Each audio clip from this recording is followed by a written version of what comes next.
Today I want to talk about enjoying the journey. When I was working on my doctorate, I had a professor give us an activity that would really help us to understand our fellow cohort members. We were going to be working together for quite some time, completing our coursework before we went into independent practice. He used two sides of the classroom, opposite ends. On one side, he placed preference sheets.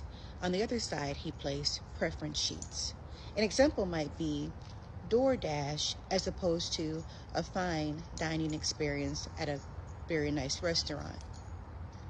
One of those preference choices really stuck with me and has stuck with me to this day. On one side, he placed enjoying the journey. On the other side, he placed reaching the destination. As someone that was very focused at that time, I immediately went to the reaching the destination poster. What intrigued me was who went to the enjoying the journey poster. Throughout the program, I watched how different our personalities were.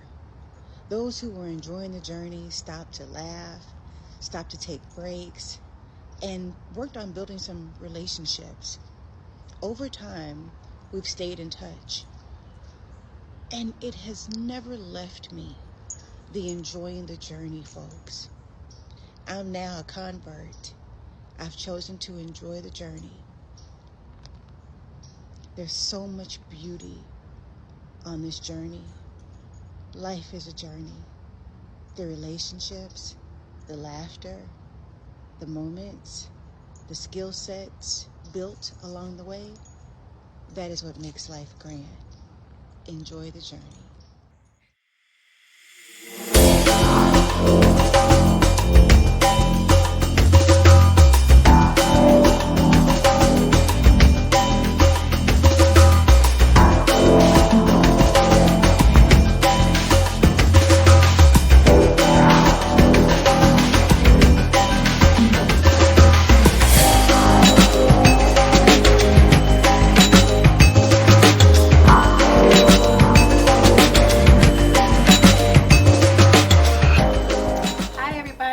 You have reached Leilani's Couch, 10 minutes of motivation brought to you by the Boss Women Network.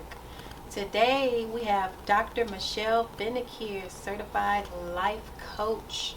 We're going to dive in and talk to you about some great things, and here we go. So, how did you get into coaching and public speaking? So my journey to becoming a life coach stems from my experience as an educator. I have been a teacher, a coach of track, soccer, and basketball, assistant principal, district administrator, and adjunct professor. And so many years ago, I found myself coaching folks to interview and get the job. And so word got out that a session with me would result in you getting a job. Some of that coaching I found dealt with mindset. I would really help people build up their confidence, and they would change their outlook regarding what they could accomplish. And so that has naturally turned into me starting my own company, Consult Dr. Michelle LLC. Additionally, I work with groups and organizations on team building, culture building, connecting with each other, communicating effectively, listening and speaking so that they can achieve the goals of the company. I have a few questions for you today that we're going to go over. I can't wait to get you here so I can ask you these questions, because I know I'm going to be learning too. Okay, so can you share a defining moment in your journey as a life coach that impacted your approach to coaching? Absolutely. I had a client, and what was interesting is that most of our time was spent discussing other people. And so that really helped me to understand that I needed to get back to working on helping her to understand and decide what she wanted. I have found working with many women that the focus is on the external, the focus is on other individuals, what they can do to support other individuals. It's understandable because women are nurturers, and so I really work hard to help women remember what their goals are, what their dreams are, what the visions that they have for their lives are. And so that's been a huge help to help me know how to best support women. That's good.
Contact me today at 281-436-7310 or visit my website at www.leilanirealtor.com to start your journey with home living solutions. Your dream home is just a call away.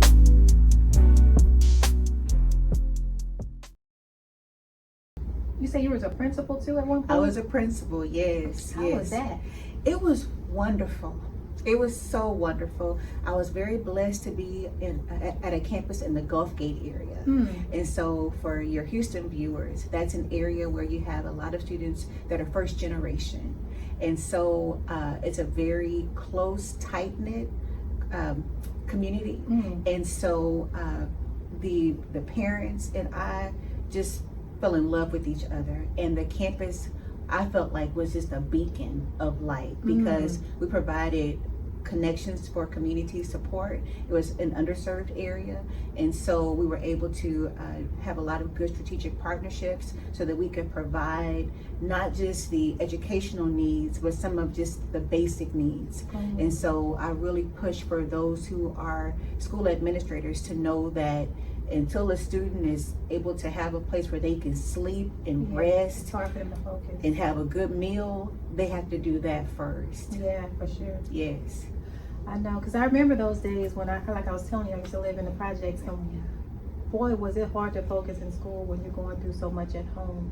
And I was a substitute teacher for a little while, working with the kids, and I understood. You know, it was easier to understand them because of where I come from and where the behaviors were coming from. Because a lot of times kids act out, and if you don't understand why they're acting out, then you're not going to know how to handle the children. So by me knowing this child must be going through something at home, you know, you just got to communicate with them, talk to them instead of just chastising them and being so hard on them. A lot of them are angry, some of them are hungry, some of them are embarrassed because they couldn't get their hair cut or their hair combed or their clothes, because I know I went through that. It causes depression. It does, very much so. And that, I think that part is what played a part in me becoming an introvert. So so tell me about that, because I know you said you're an introvert. Yeah, I am. I'm definitely one. When did you figure out that you were an actual introvert? So I really didn't spend a lot of time recognizing that I was an introvert. I just called myself shy. And so after taking educational courses and the psychology courses, that I really come across what an introvert is. And so an introvert is that person that recharges in their solace. When they're alone. We like nature. Sometimes we're in our heads a lot. We can be over analytical. And the extrovert recharges with interacting with other people. And so once I recognized that, I didn't want it to be a deficit. I didn't want it to hurt me as I continue to progress professionally. So I tried to figure out, how could I take introversion and make it work for me? And one of the things I read about introversion is that we like connection that's deep. And so, and also not to compare myself to the extrovert. So I'll always frame it like this. The extrovert might go to the party and interact with each person and get one detail.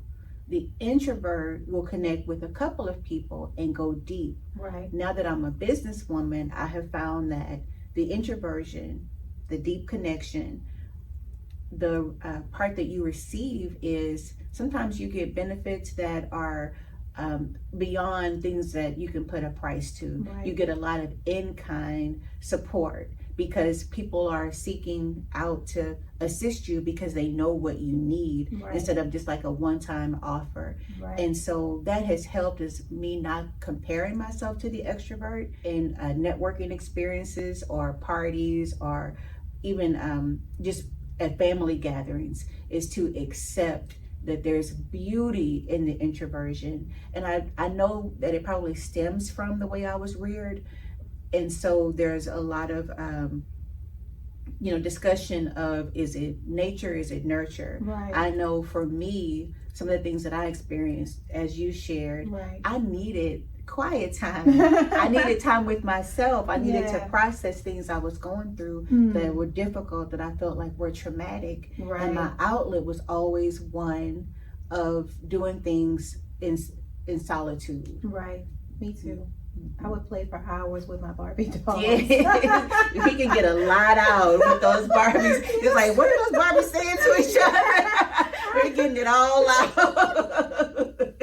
Yes, yes. So same. So as I got Yes. older, I used music. So that's me and my husband have that in common. Like I also do music too as a hobby and produce music and play around with it.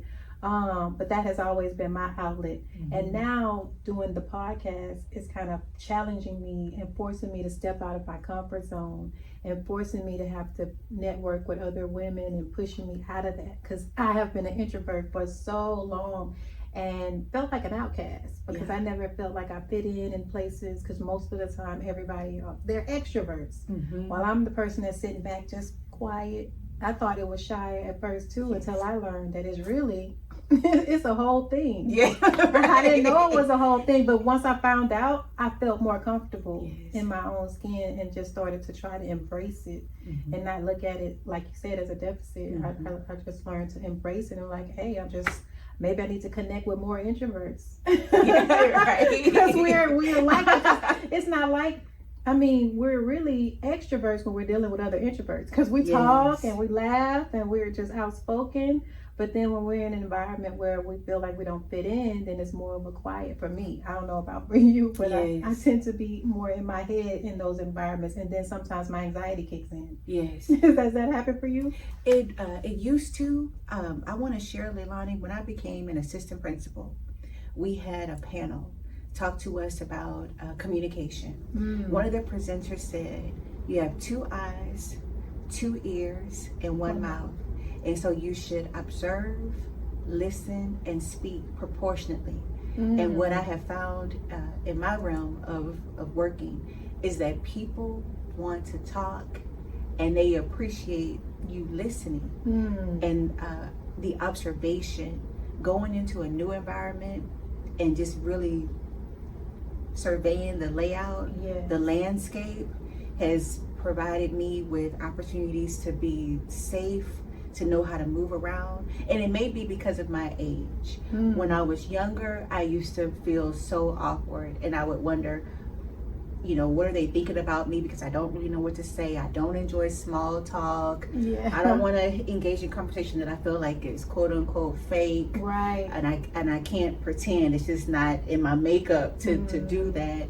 But over the years, I have found that it has been such a safeguard for me to just sit back, go to the party, look around, really look around and survey. And that has helped a lot. Plus, and reading a lot of good books. What are some of your favorite books? So the latest one that I'm reading is called Captivate. The author is Vanessa Van Edwards. And she's an introvert. Oh, really? I have to check that out. Oh, I have it on Audible. And I keep sharing copies of it with people who have expressed their strategies and that they're seeking to overcome some of the deficits that can accompany being an introvert. But she really talks about just the body language, just the benefits that you get from sitting back and observing in situations before jumping in to participate. That's. I'm gonna check that out. I got it on camera, so I'm gonna go back and rewind because I know I may forget by the time we finish talking, but I'm gonna go check that out. Yes.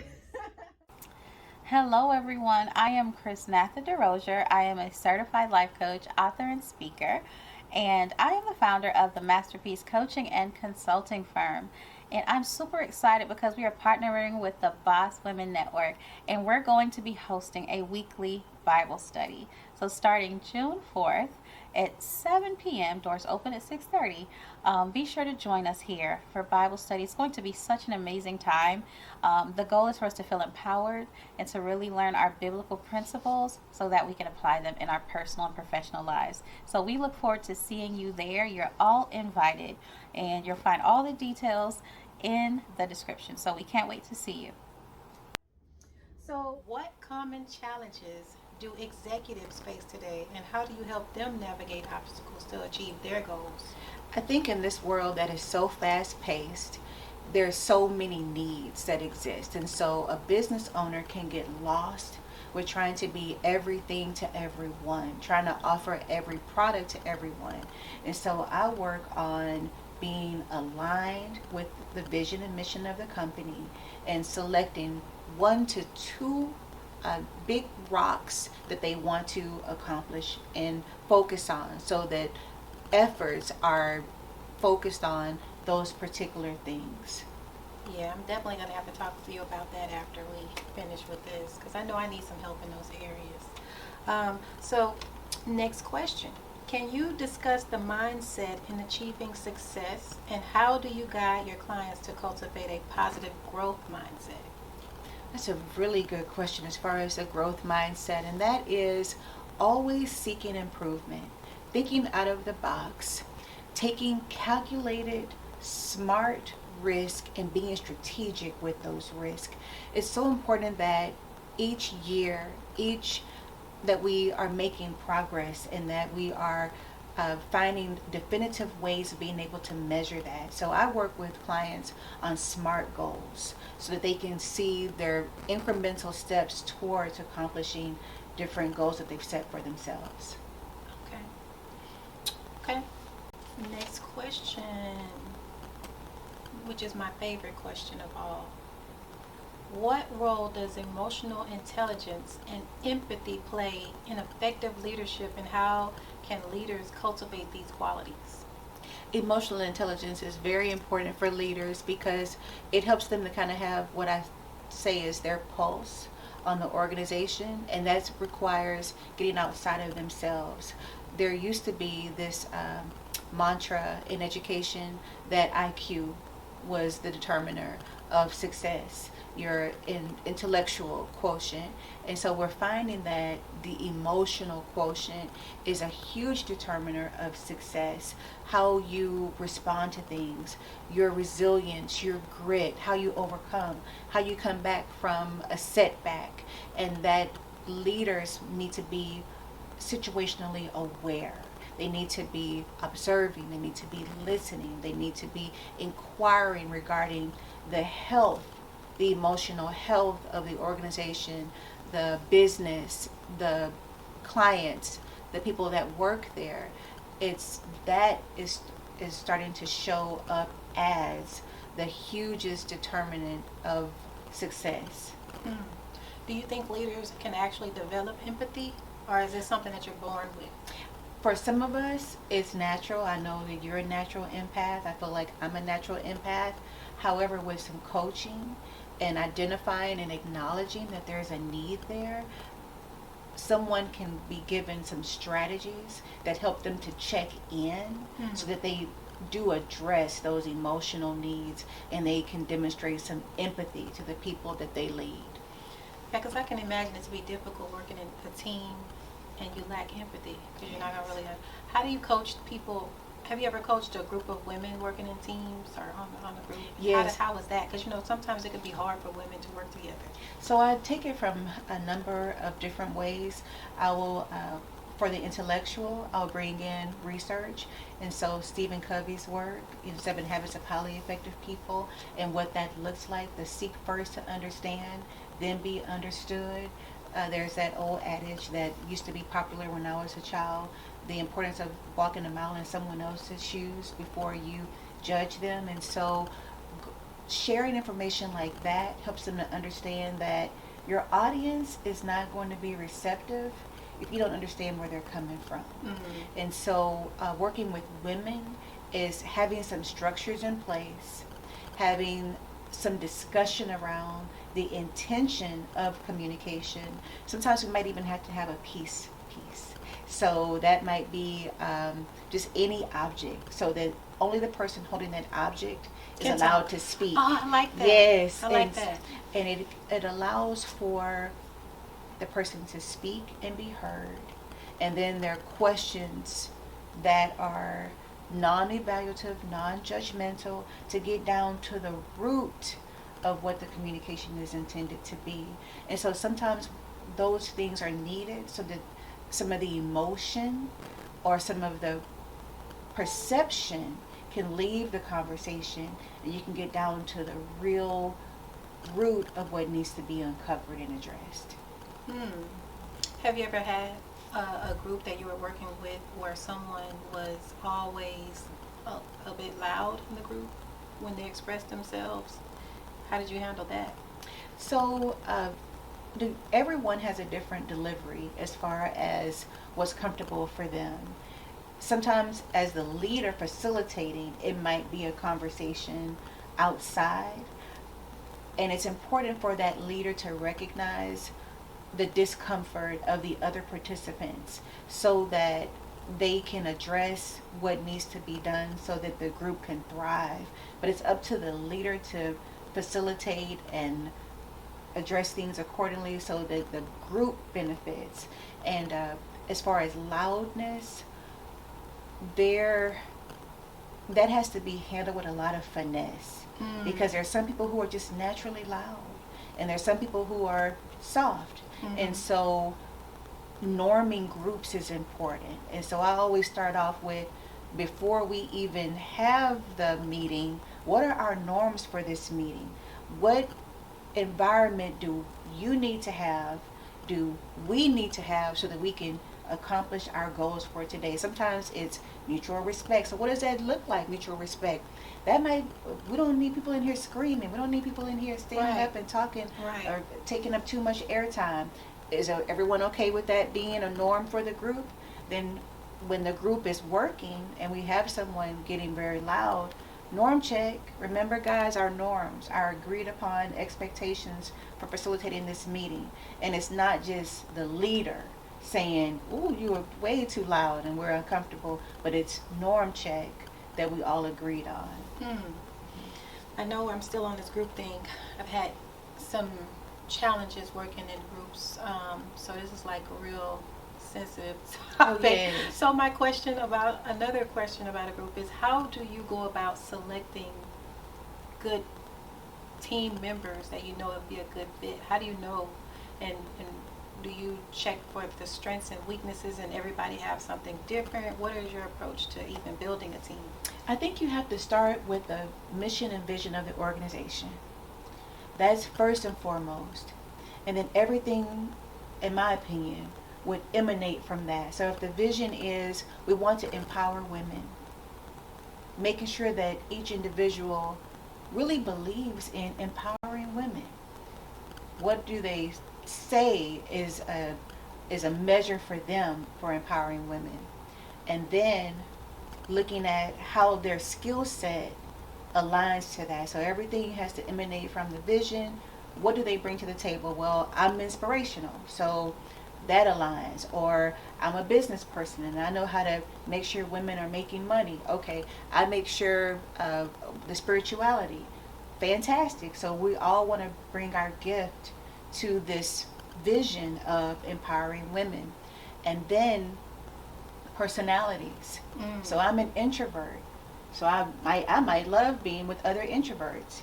But then we introverts are all working and we're all sitting quietly on our laptops because we all have what we need to do, and because we're introverts, I'm looking over at you, they're looking over at me, and we're just working away. But the group may need an extrovert. They may need someone who is high energy and kind of buzzing around to bring in that different perspective. And I also think it's important to have different backgrounds. I remember when I became an administrator, some of the feedback I got was, you need some friends who are not educators.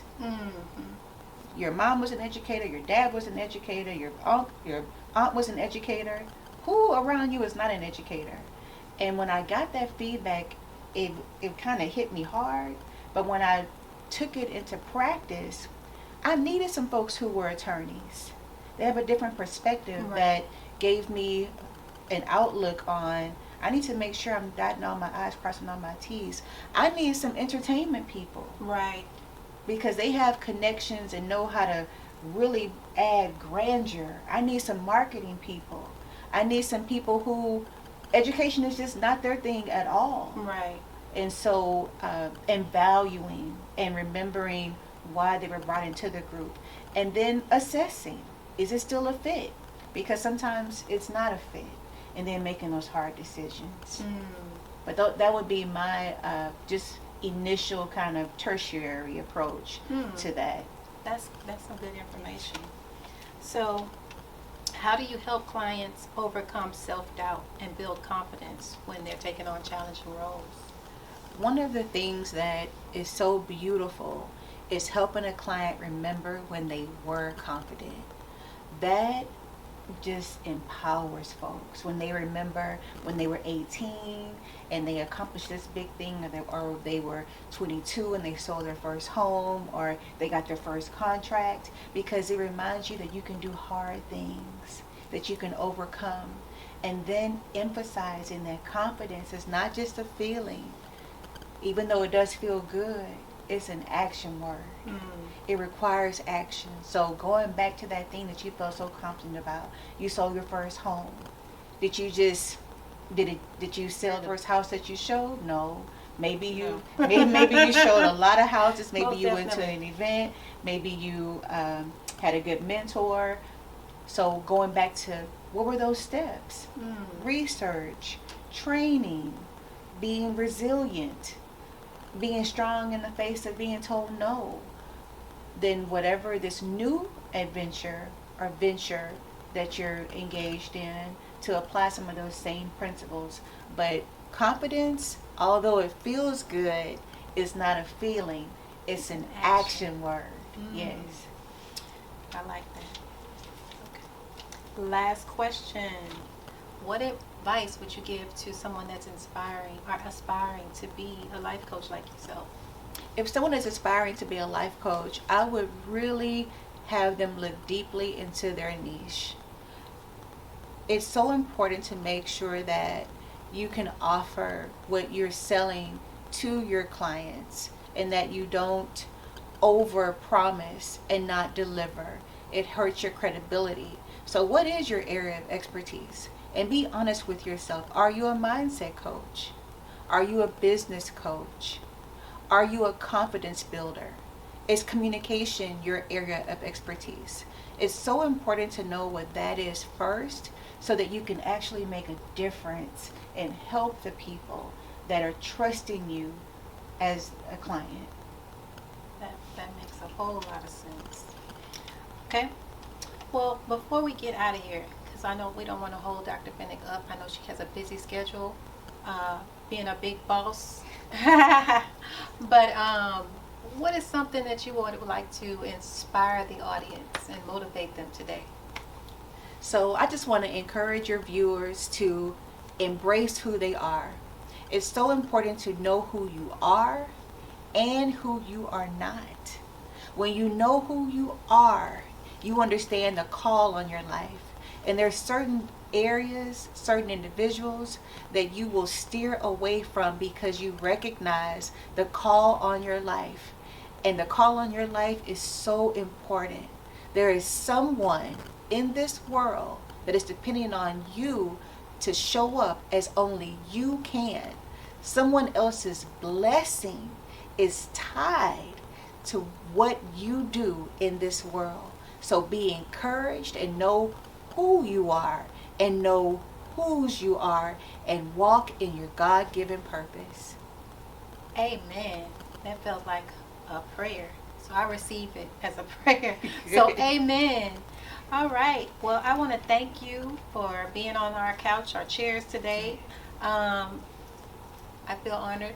So thank you everybody for tuning in to Leilani's Couch, 10 minutes of motivation. And we're out of here. Bye.